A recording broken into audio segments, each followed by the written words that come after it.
Mm-hmm. Okay, all that being said, what the fuck does OSR mean? Because I'm sure I said that and confused at least some people. Do you know what this was? Yes. Okay, yeah. Do. You do now? Yes. Because I feel like I remember talking about this with you and you didn't at one point. No, yes. We talked about it, and then I knew, because you had said this before, that it's like, oh, it's an old OSR style game. I looked up what OSR was, and they do actually talk about it at the beginning of the book. They do a little bit at the beginning of the book, yes. So OSR games are kind of like a weird subculture that popped out of RPGs kind of around when fifth edition, I think, started to be a thing. I think. I'm not 100% on the timeline, to be honest, because I was not in the trenches at that time like I am now, so not 100%. But anyway, the idea is that it's this sort of subgenre style of game that's harkening back to the early days of like 2E basic is kind of the like golden, it's like the target, if you will. The book references, like the Stars Without Number references like I think Lamentations of the Flame Princess or something like that. Like it references some older adventures. He said, and I just heard the Lamentation of the Women. Of the women. Have you never heard that adventure, Lamentations of the Flame Princess? No. It's a very old adventure. God damn it. And he specifically calls out like Gary Gygax and Dave Arneson and stuff like that. So yeah, and Zeb Cook and Tom Moldvay. Tom Moldvay is kind of the important one because 2E basic is often called Moldvay D&D is how a lot of people refer to 2E basic specifically. So, oh wow, he was like the lead designer, I guess, on it or something like that. I forget exactly, but okay. Yeah, Tom Moldvay D&D. But as Kevin Crawford puts it in the book, this whole idea is that the old school rules creates a kind of lingua franca that everyone can sort of kind of understand, but doesn't necessarily have like a singular definition. But the basic idea is that mechanics are open-ended, not hyper-specific. Things are up to the table and GM interpretation for when they apply and how to use them.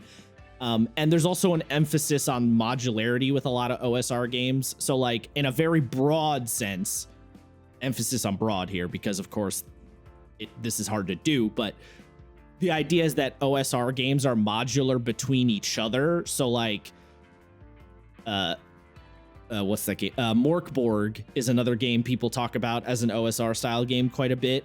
And the idea is that like you could take stuff from Morkborg and slap it into Stars Without Number, adjust a little, and it will mostly work because the design ethos is supposed to be similar enough that you can easily cudgel them together. Obviously, that only holds true to a point because different designers, different games, different understandings of what old school means and stuff, you know, shit like that. Yeah. But OSR means old school Renaissance. I don't know if I said that part specifically, but yeah, it means old school Renaissance. Renaissance being a rebirth. I'm trying to think of like another OSR example.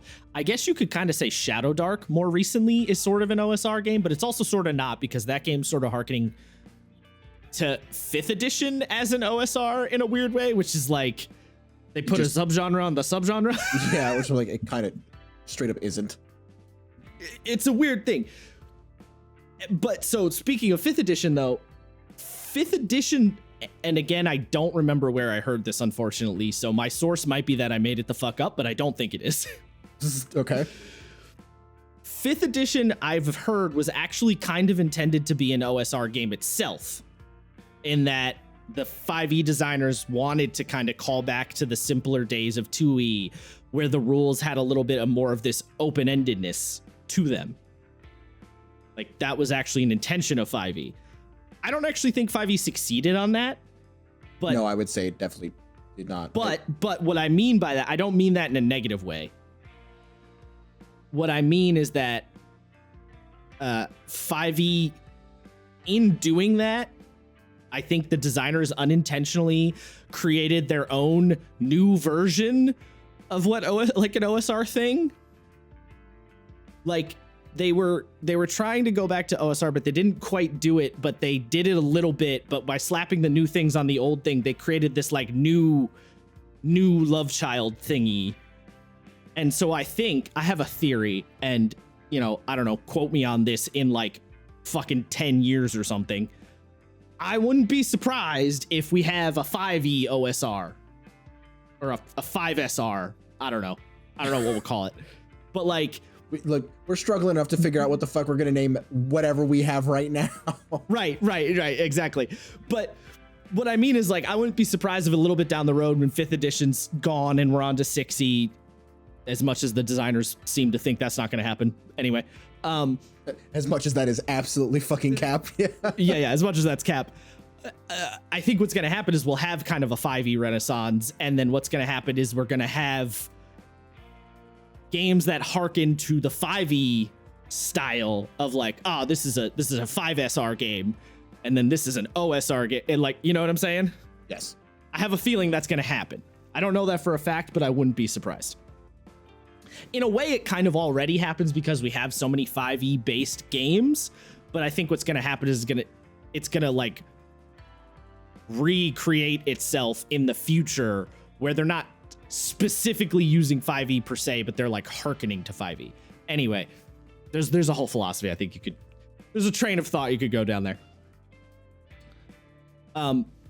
Just to address though also, and then we'll actually get to the game itself. I mentioned that part of the idea of OSR is to be open-ended.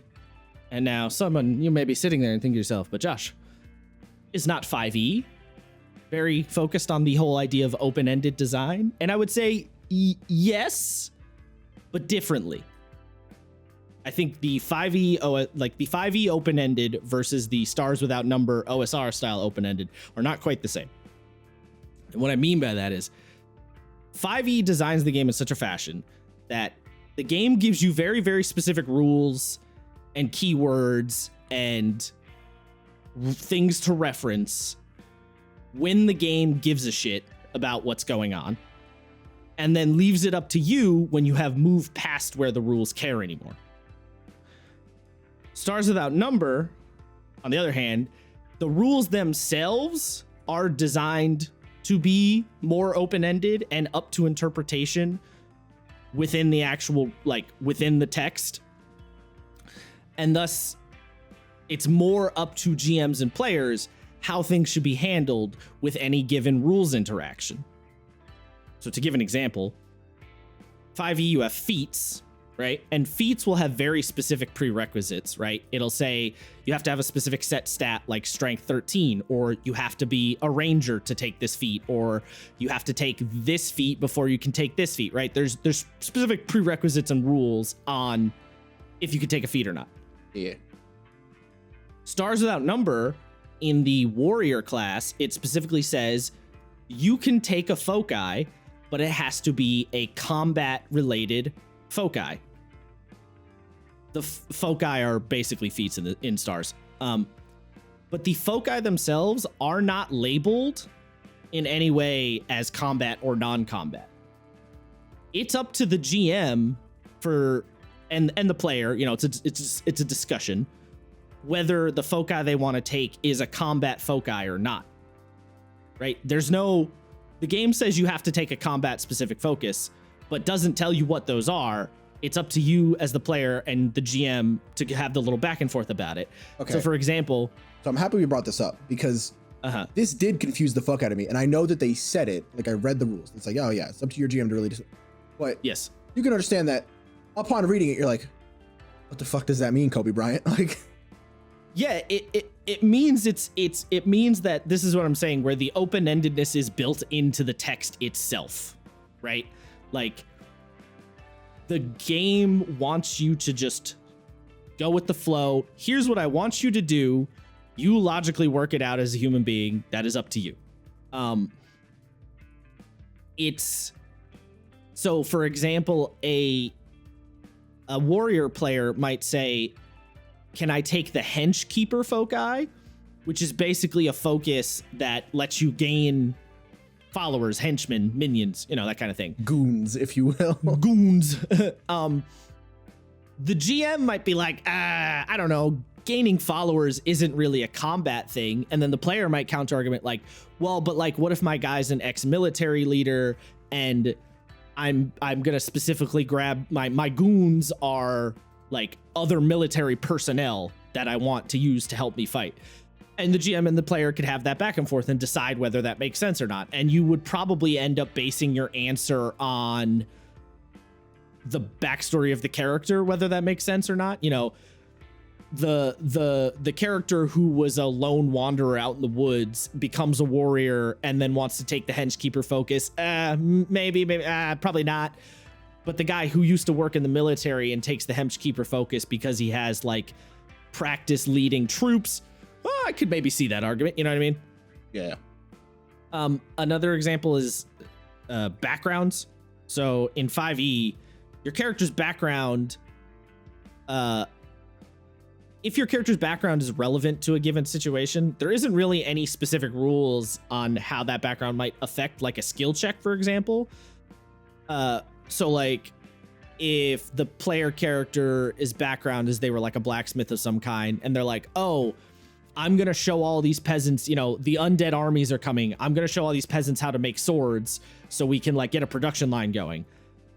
The GM's like, okay, in 5e, the GM has to go, okay, well, I mean, like maybe a persuasion roll, or maybe it's just a flat D20, or like maybe I'll have you do some saves or so, you know, there's a bunch, or maybe I'll have you do a couple of rolls, but the game doesn't tell you anything specific on how you should handle that situation because you've moved past the rules. The game doesn't care about that scenario. And I don't necessarily think the game should care about that scenario either.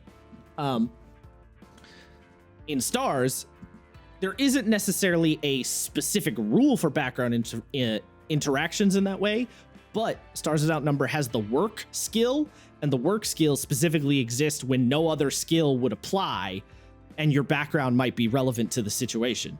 So the character whose background was a blacksmith, none of the other skills might make sense because, well, it could be administrate, but I'm only doing that a little bit, and it could be exert, but I'm going to help them and they're helping me, so I'm not the only one exerting myself. And it could be, you know, fix, but I'm not necessarily fixing a thing. So the GM says use work because the work skill kind of covers all of this broadly. That's another example of that kind of open-endedness, right? The work skill is not for anything in particular, but if it makes sense to use it and it's relevant to the background, you slap it in there. Questions, comments, concerns? Nope. No, actually, comments.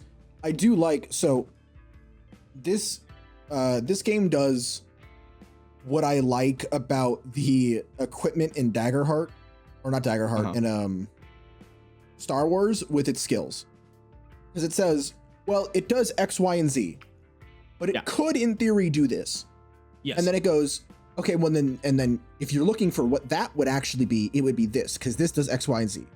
But it could also do this. Like, it does the thing that D&D says, which is like, well, technically you could in theory use Intimidate to like break a door or whatever. But yeah, it doesn't really give you any guidance on. Yeah, but doesn't actually give you any guidance on it. Where this literally is like, well, it doesn't usually, but it could.